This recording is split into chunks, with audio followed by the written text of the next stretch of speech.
Hey, salut toi. Je te souhaite un bon temps des fêtes encore. Je voudrais te partager 7 petites astuces qui vont t'aider à mieux travailler à la fois tes objectifs et surtout mieux déterminer ton plan d'action et te mettre en action très très rapidement sans attendre que ça soit parfait ou que tu aies l'idée géniale du siècle, mais ce qui est là mérite déjà que tu t'y consacres un petit peu. Sache qu'il y a environ 3% des adultes, de toute la population mondiale, qui se fixent des objectifs par écrit, donc qui prennent le temps de les écrire sur un cahier, sur une feuille.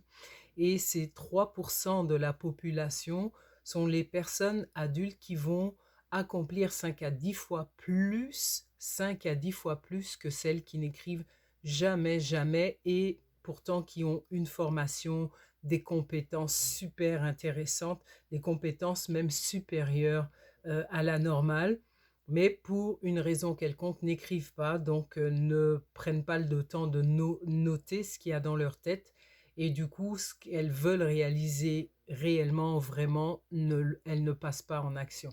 Alors, tu peux faire partie de ces 3% de personnes qui, même si l'exercice est nouveau, un peu contraignant, un peu difficile, te semble remuer des choses que tu pensais être OK dans ta vie, sans jamais les remettre en question. Cet exercice peut te paraître difficile, mais je te promets qu'il en vaut vraiment, vraiment l'effort que tu vas faire.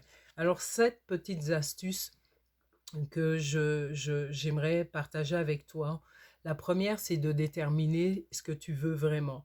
Donc, fixer des objectifs, fixer des buts par toi-même, ou alors discuter avec quelqu'un en qui tu as confiance. Ça peut être ton patron si tu travailles, ça peut être ton conjoint qui est déjà passé par là, ça peut être des amis qui ont aussi une entreprise ou des personnes de confiance à qui tu as envie de parler pour voir exactement où tu en es. Ça va te permettre de faire un bilan et de tes objectifs de vie, qu'est-ce que tu as vraiment envie de faire. Et souvent, la personne qui a du recul, ce qu'elle va t'apprendre, elle va te donner l'énergie de regarder en face les choses que tu veux. Elle va te rappeler aussi que tu aimais telle ou telle activité, que tu es bonne dans telle ou telle chose. Euh, c'est très, très, très déstabilisant pour le cerveau de continuer à faire sans cesse une chose qui n'est strictement pas nécessaire de faire.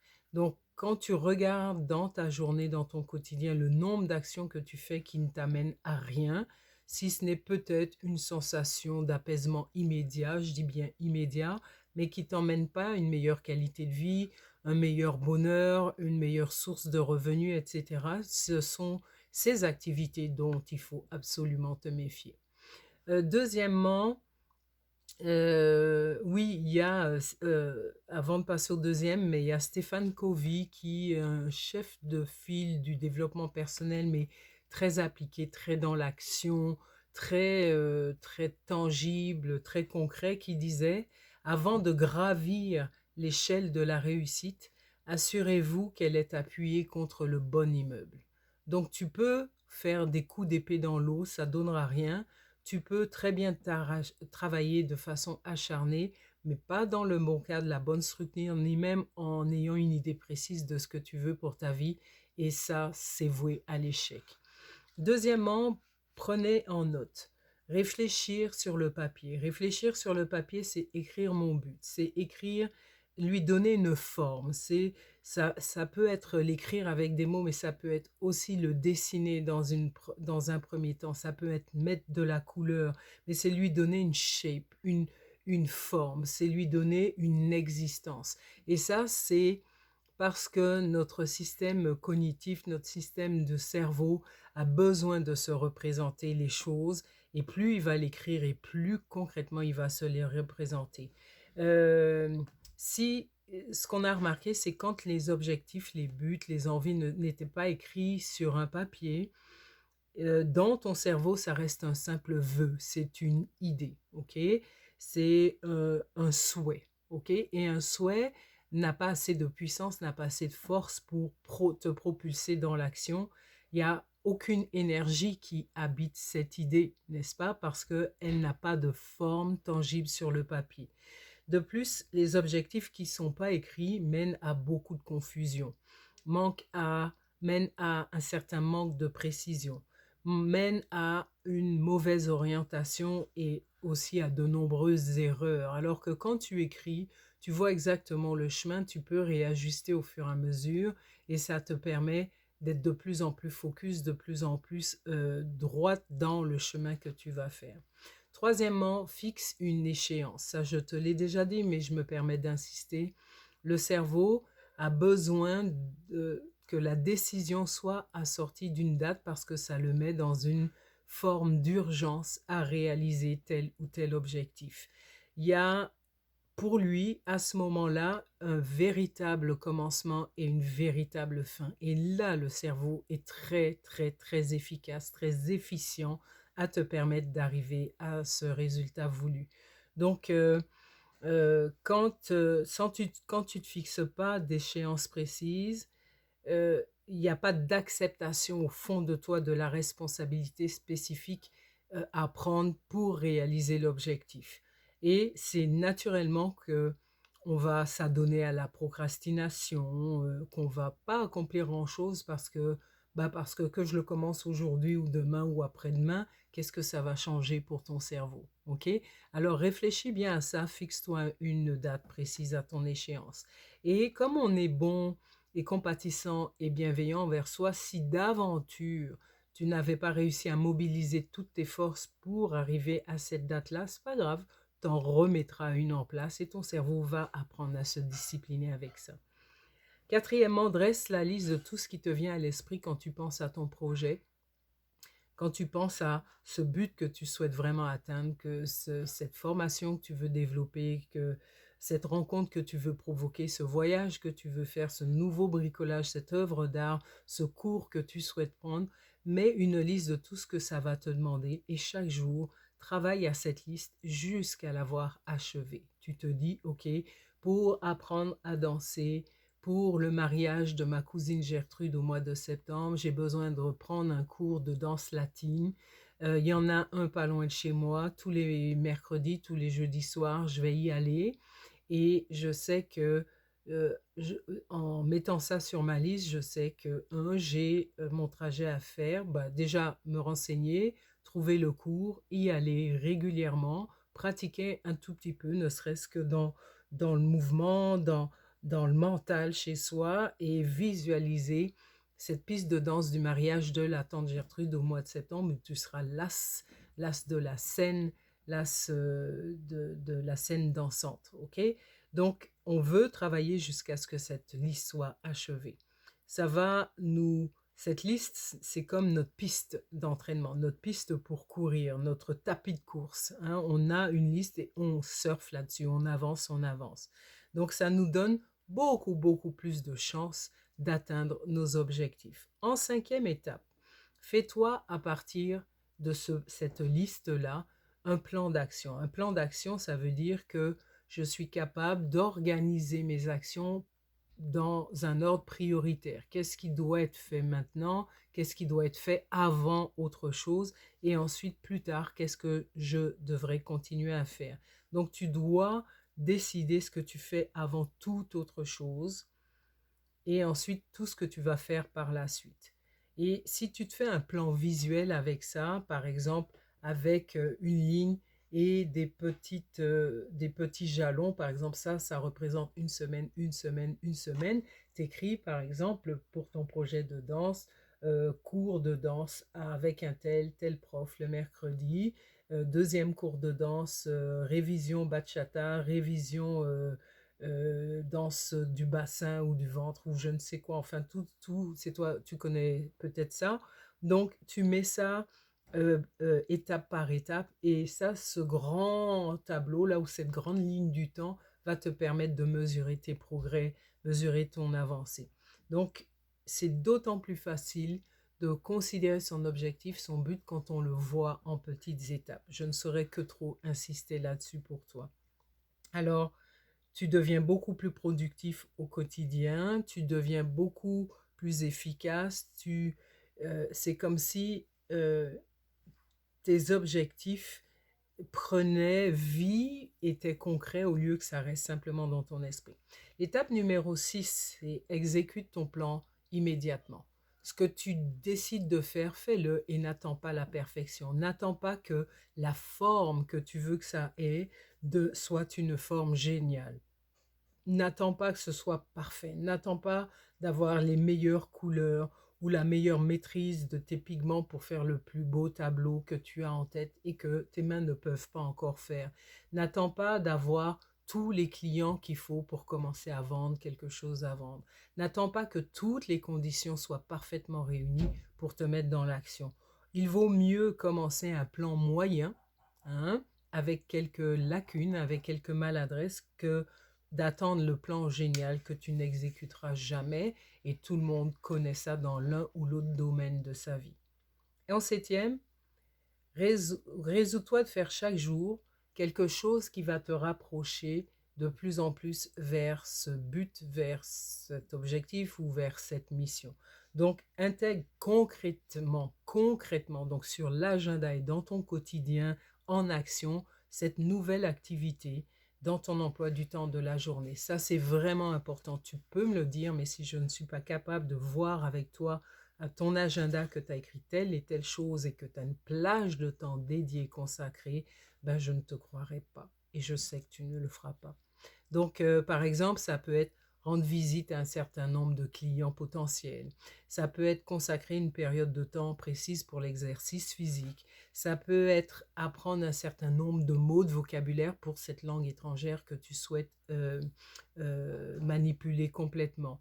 Et ça peut être une visualisation concrète sur un problème de santé que tu veux régler. Ça peut être une aide concrète que tu apportes à un enfant en difficulté scolaire, mais tous les jours, sans y déroger, qu'il pleuve, qu'il grêle, qu'il vente, tu vas faire cette action.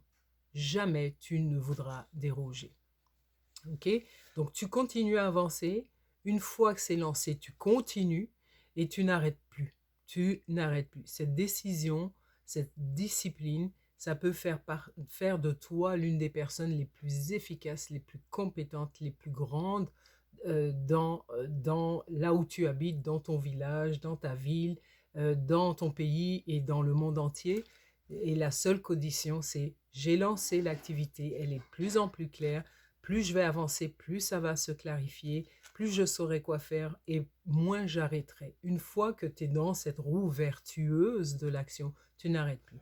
Alors, en conclusion de ça, ce que je voudrais te dire, c'est que les objectifs, les mots que tu vas coucher sur le papier, ils vont devenir de plus en plus clairs parce que tu les auras écrits.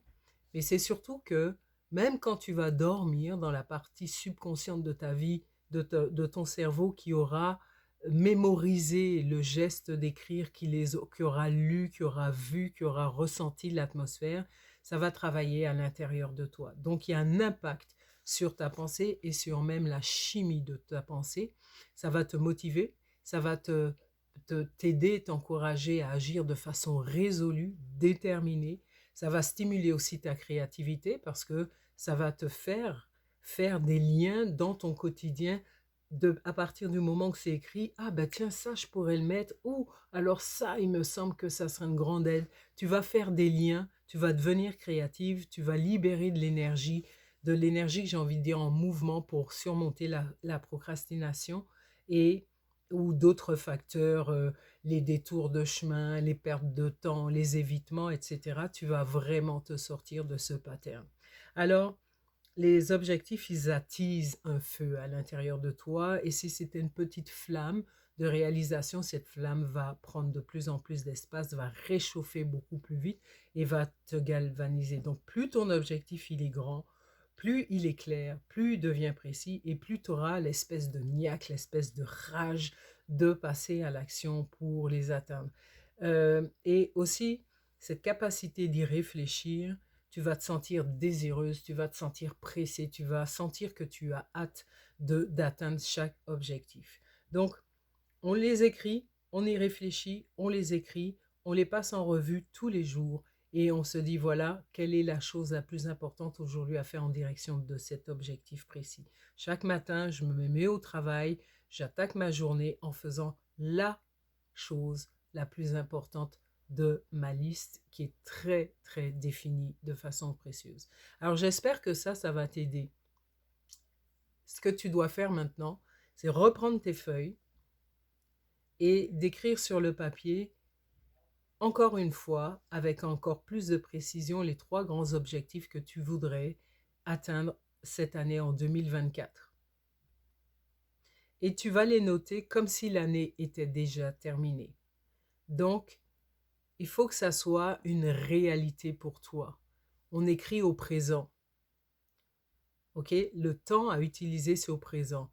Je suis, par exemple, je suis aujourd'hui 18 mars 2024.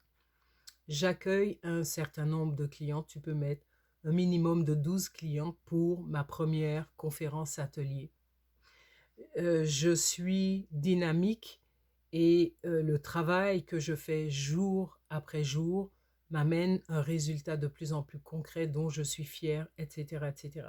Donc tu écris de manière positive à la première personne du singulier, puisqu'il s'agit de toi, donc le je, et tu veux absolument que ton subconscient accepte sur le champ de façon naturelle, de façon normale et rapide, sans tergiverser, sans négocier, qu'il accepte ce nouvel état d'être que tu seras en 18 mars 24 ou au 9 septembre 2024, comme si c'était déjà là en ce moment. Okay? Donc, je gagne tant de dollars par année, je pèse tant de kilos, je relâche tant de kilos de graisse de mon abdomen, je saute de plus en plus haut au saut en hauteur, je cours de plus en plus vite et de plus en plus longtemps, je marche chaque matin dans ma belle propriété de cette maison de rêve qui a vue sur lac et dans laquelle je me sens bien, je conduis telle voiture, j'ai des comptes solvables à la banque, j'ai de l'argent pour mes voyages, je fais les plus belles formations, je rencontre les plus belles personnes chaque jour, etc. Et tu repasses en revue tes objectifs, tu choisis celui qui, si tu l'atteins, parmi les 3 là, aura la plus grande incidence positive sur ton avenir, sur ta vie. Tu regardes dans ces 3 là celui qui aura le plus grand impact dans ta vie, sur ta vie au complet, sur ton avenir, sur ta santé, sur ton abondance financière matérielle, sur ta joie de vivre, sur l'impact sur les autres. Tu regardes et tu prends le temps de sentir ça. Donc, quel que soit cet objectif, tu dois l'écrire sur une feuille à part. Tu dois mettre ça en gros sur ton tableau. Et dans la prochaine vidéo, je vais te parler du tableau de vision. Tu vas te fixer une échéance précise. Tu vas faire ton plan d'action précisément et tu vas commencer dès aujourd'hui à exécuter quelque chose dans ce plan qui va faire en sorte que ça va te propulser. Et chaque jour, tu vas y revenir et ça va te rapprocher de ton objectif. C'est mathématique. C'est impossible que ça soit autrement quand ces étapes-là ont bien été faites. Donc, on a vu 7 étapes pour aller au bout de son objectif, pour l'atteindre. Ce seul exercice, ces seules prises de conscience, en mettant ça noir sur feuille blanche, ces 7 étapes pourraient à elles seules changer ta vie. Et tu ne pourras plus jamais, jamais penser comme avant. Tu ne pourras jamais te traîner, te lamenter, procrastiner, perdre du temps. Ça peut changer vraiment beaucoup de choses. Alors, prends-en de la graine, prends le temps de mettre arrêt, pause pendant que tu écoutes cette vidéo et reprends tes feuilles et fais exactement ce que je te demande de faire de façon concrète. Merci de jouer le jeu et c'est pour ta vie au complet. À bientôt.